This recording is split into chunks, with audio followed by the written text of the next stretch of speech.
Please welcome on the stage, Jose Maria Hospital!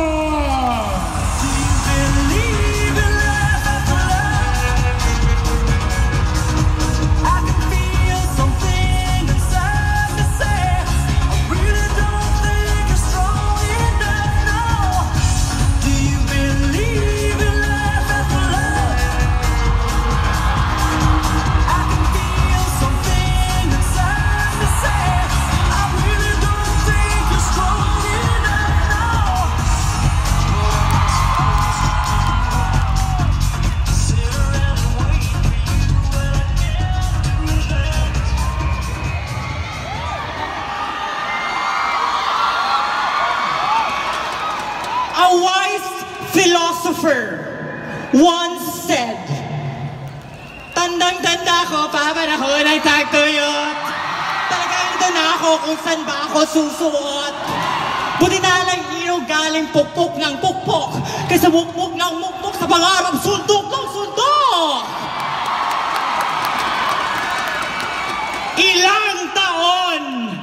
Ilang taon kong hinintay ang moment na to na makapag-share sa napakaraming tao at na-realize ko, hindi pala lahat ng bagay na gusto mo, binibigay sa tamang oras at panahon na iniisip mo.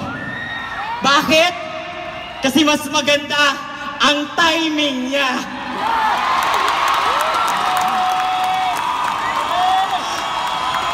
Kaya, kung hindi pa binibigay ngayon, ang hinihiling mo, tuks, tuks, tuks, tuks. Oh, kalma. Baby, kalma. Pinakaunang event ko sa kumpanya na to, nasa Gen Ad ako. Until nasa lower box, upper box, top 20, at ngayon, andito na ako sa stage ng Roller Mesa!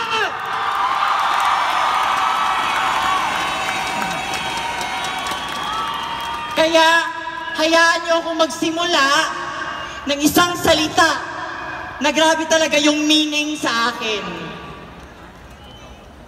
Hope. Hindi po yan sigarilyo. Hindi din yan section mo.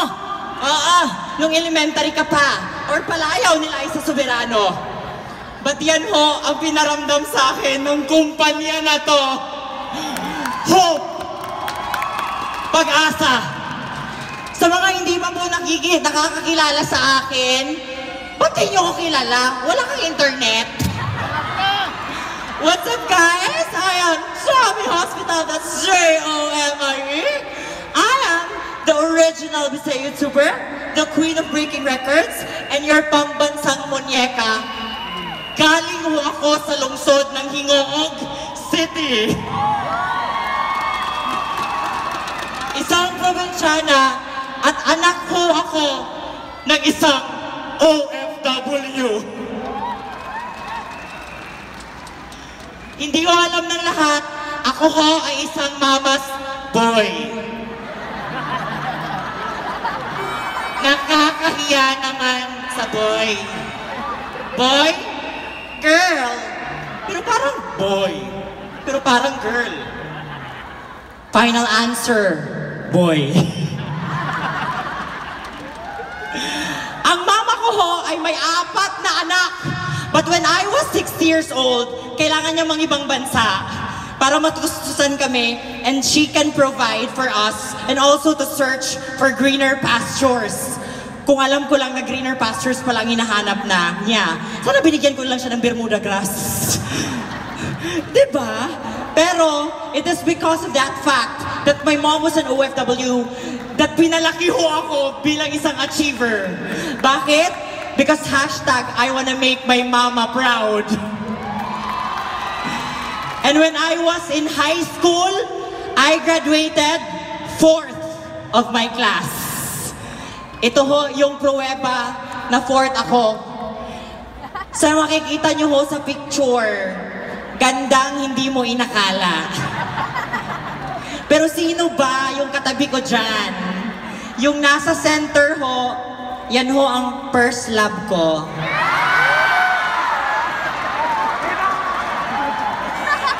Yung katabi naman niya, yan ho ang best friend ko. Good news, pareho ho kami ng crush. Bad news, yung crush namin may ibang crush. Si Feby Cates. So kung nanonood ka, Feby Cates, isa sa mga regret ko talaga, hindi kita nasabunutan sa high school. Char lang! Move on. Nung nag-college po ako, nag-aral ako sa MSU IIT, Mindanao State University, Iligan Institute of Technology.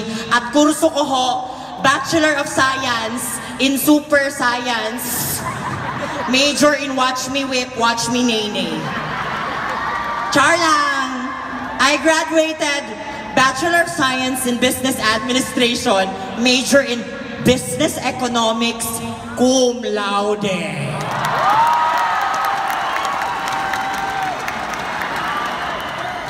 Naging cum laude ako sa paniniwala na kung mag-a-apply man ako sa isang trabaho, naniniwala ako, di ba ang pipiliin talaga nila yung mga cum laude? Tama ba? Eh sabi ko, kailangan kong galingan. Bakit? Alam ko yung feeling eh. Alam ko yung feeling ng hindi pinipili. Na ginawa mo na ang lahat, hindi ka pa rin pinipili.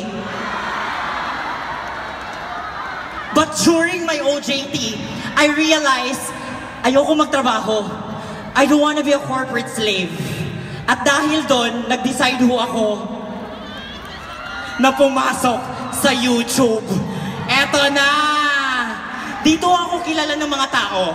Kilala nila ako as the Belinda of BJ Serye. Kasama ho ang mga kapatid ko na sila Junalu at Madam Ceci. At andito ho sila ngayon nanonood sa akin. Ate and Abing. Sinipag lang ho kami sa pag-video because we wanna raise the humor ng mga Bisaya. Sino dito yung mga Bisaya? And I'm so proud that after 6 years of doing YouTube, I am the only Bisaya YouTuber with 100 million views and counting. Para sa mga Bisaya, para po sa inyo to. But at that time, it doesn't mean ako may 1 million views ka, may 1 million pesos ka. I had a blueprint kung paano ako sisikat. Pero wala ho akong blueprint kung paano ako yayaman. Nabago ho ang lahat when I met this angel year 2019. Siya ho ang nag-introduce sa akin sa negosyo. Wala ho akong idea. First business ko po ito. I only have 12 pesos in my bank account at that time. Pero sabi ko sa sarili ko, Jomi, wala ka nang pera, wala ka pang paraan. Ano na lang magiging buhay mo niyan? So hinanapan ko po ng paraan. In 1 week, nag-join ho talaga ako agad-agad. And the rest is history. Dito, sa journey ko sa network marketing, ang dami kong natutunan. Dito ako naka-experience, nadadaan ka, tapos sisigawan ka ng power! Hindi naman ako switch. Tapos mag-offer ka, magpapakapi ka, hindi mag-join. Sabi nila, gusto ko mag-join, Tapos last minute, hindi tutuloy, so nag-expect ka. Pero, dito sa network marketing, ang dami kong natutunan. Dito ko na-realize to see the good in everything. Na makita ang yes sa bawat no. Ang stay sa bawat go. Ang high sa bawat low. Dito ko nakita at natutunan to always do my best in everything. Kasi sabi sa akin ng mentor ko, tignan mo ang own mo na lane, own pace, own race. I am in competition with no one because I have no desire to be better than anyone else. I just want to be better than who I was yesterday. Sabi sa akin ng creator of legends, ang pagiging masaya, inuugali. And with that happiness, sabi sa akin ni Empress, send it with love and light. At yun yung naging guiding principle ko. 2 tao na humubog sa akin sa industriya na to. Sila ang nagpakita sa akin kung gaano ka-importante ang kultura at at ang community na nasan ka. Because behind every successful person is an amazing support system. Elites Empire. Salamat. Maraming salamat. And with that, tumuloy ho ako sa negosyo. And I'm so proud to say that after 7 months, I hit my first million. After 1 year, nalabas ko na ho yung pinakauna kong sasakyan. Before ako nag-empowered consumerism, hindi ako marunong mag-drive, girl. Pero pinakaunang sasakyan was a sports car. Dito din ako naka-experience ng 1 million check. At dati, pinifeel ko lang na ako na yung next. Kaya kung ramdam mo na kung ikaw na next ngayon, isigaw mo!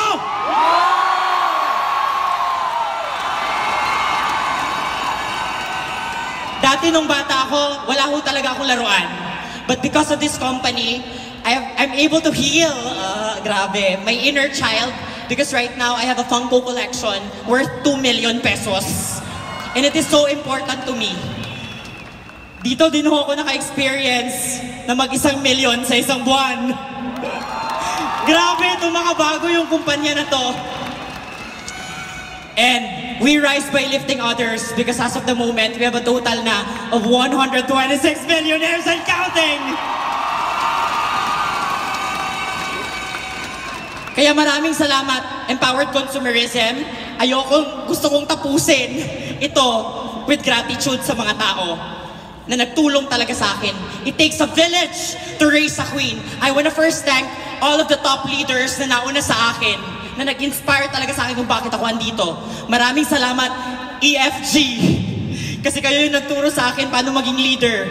Sa lahat ng mga Hall of Famers, Up Mylene, Up Carlo, Up Zaro, Up Janvi, maraming salamat ho sa inyo.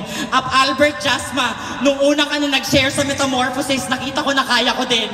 Up Joseph Lim, nung nag-message ka sa akin that Jomi, I believe in you, naniwala ako na kaya ko maging top LGBT na distributor dito. And of course, to our board of directors and the management, palakpakan ho natin silang lahat. Sir Arnel, Sir Georgian, Sir John, maraming salamat ho. And of course, thank you so much to the heart of Empowered Consumerism. You're truly that because you give me a mother's touch. I love you so much, Doc Connie. Doc Ed Cabantog, you are truly a visionary. Naniniwala ako sa vision mo. Kami naniniwala kaming lahat. Kung saan ka man pupunta, Doc, susunod kami. Mahal na mahal ka namin. Gusto ko magpasalamat sa 2 tao na to. Thank you so much, Empress of Louie. Empress, sa pagturo sa akin, paano mahalin ang sarili ko, lahat ng alam ko sa negosyo, ikaw nagturo sa akin. Up Louie Gascon, nasabi niya lang sa akin, be authentic, just be who you are because you will inspire a lot of people in just becoming who you are. And maraming salamat din sa Elites Empire. To my Dream Squad, habang buhay ko kayo gusto na kasama, babaguhin natin ang mundo, one inspiring story at a time. Thank you din sa pamilya ko, the hospitals. To my momshies, Maven, Madam, also to Master, maraming salamat sa inyo kasi binago nyo talaga yung buhay ko. And lastly, alam ko nanonood siya ngayon. Mama, I am here this year.